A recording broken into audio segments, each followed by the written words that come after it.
The last 10 years for gaming have been filled with massive visual achievements. Stories told in vivid strokes through art style and definition. And where I could talk for days about games that did this right, today's story is a different one. It's about the often unsung hero. So stay a while and listen.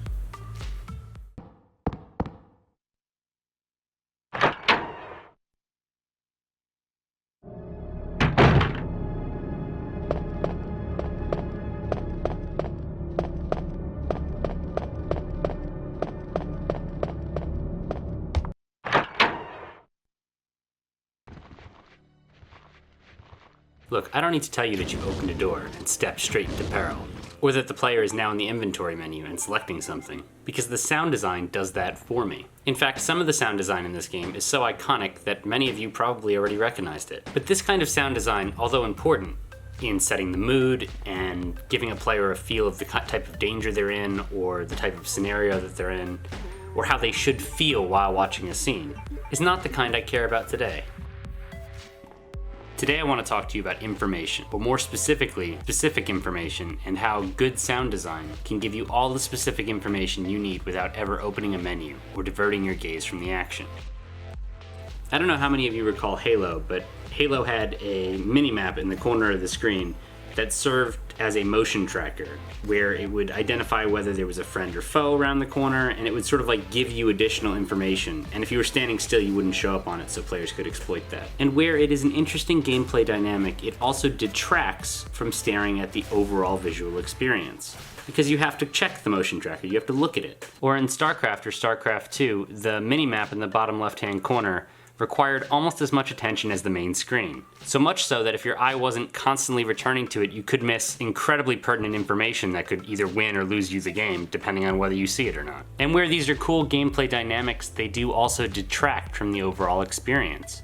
You lose immersion. You lose the sense that you're there. Because instead of focusing on the game, you're instead forced to focus on UI in order to play your best. Now listen. What do you hear?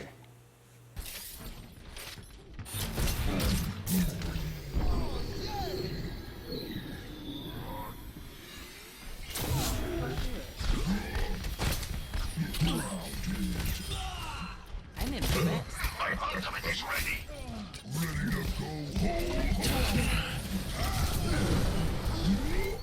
Overwatch's sublime sound paints with a different brush to construct a picture just as vivacious as its visual counterpart. From sound alone, you can tell who's there, where they are, what they're doing. Are they injured? Did they die? Do they have ult? Do you have ult? Is the enemy team using an ult? Is your team using an ult? And this is just some of what can be gleaned simply by listening. In fact, Overwatch's sound design is so good that if you're a competitive player playing without headphones on, you're just crippling yourself. It is akin to taping over your minimap. Overwatch gives you all the same information that a full UI does, but without the UI, giving you complete and utter immersion. This is something to raise a glass to, and you can appreciate it too. You just have to listen.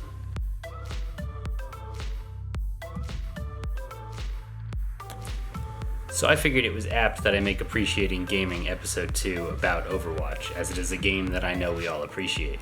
If you guys are new here, my name is Saga. I make Overwatch content, Hearthstone content, I vlog, I travel the world, I do all kinds of things. If that kind of stuff sounds cool to you, please subscribe. If you guys would like to check out some of my other content, you can see my Advanced Roadhog guide here. Or if you want to get caught up on Appreciating Gaming, you can check out Episode 1 down here. Also be sure to check out my video over on the Oniko channel, 10 Perfect Diva Bomb Locations. Alright, see you next time.